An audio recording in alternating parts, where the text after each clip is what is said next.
Okay, the last topic before the test is something called vertical angles. And vertical angles are the angles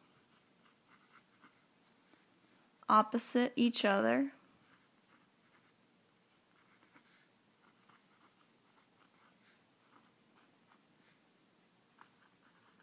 when two lines cross.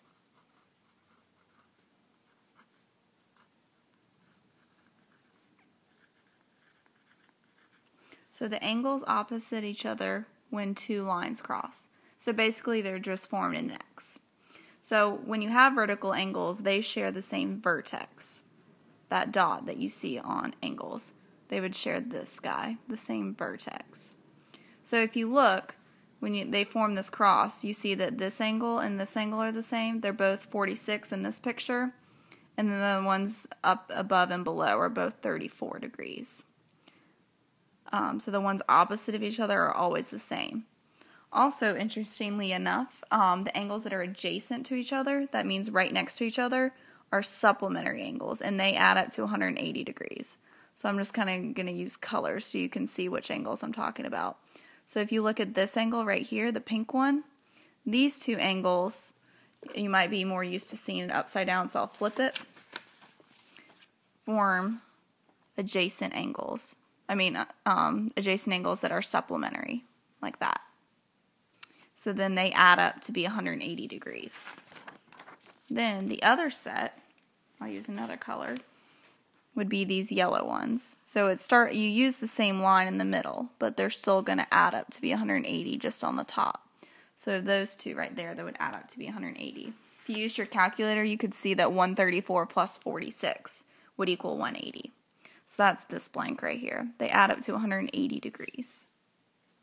So now we're going to practice using these properties to find a missing angle. So if you look at this first example, example 1, we're given that one angle is 120 degrees.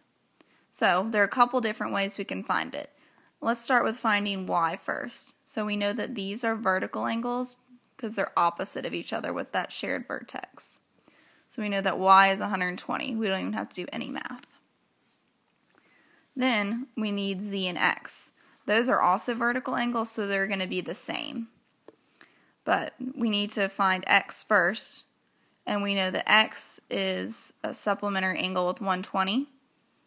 So we can just do 180 minus 120 to get that answer, which is 60 degrees.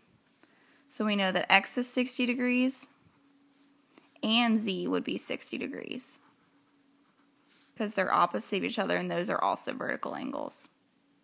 So these are 120 and these are 60. And then these add up to 180 right here, and then z and y would also add up to 180. So they can get a little bit more difficult when you add in some expressions. So let's try one more example for right now. So we know that one angle is 96, and then its vertical angle is 2x plus 6. Well, we know that they're equal to each other, so all we need to do is set it equal to each other, just like we would for an algebraic expression, like we did with the complementary and supplementary angles. So we have 2x plus 6 equals 96. Draw your line to separate the sides of the equation, and then subtract 6 from both sides. Then we're left with 2x equals 90. I'm going to write up top because I'm running out of room. But then we divide both sides by 2. I'll rewrite it right here. So divide both sides by 2, and then we get x equals 45. So then that's all x is. Then you could use that information to find these missing angles.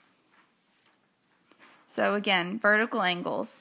The opposite ones are equal to each other, and then the ones next to each other are supplementary, or they add up to 180 degrees.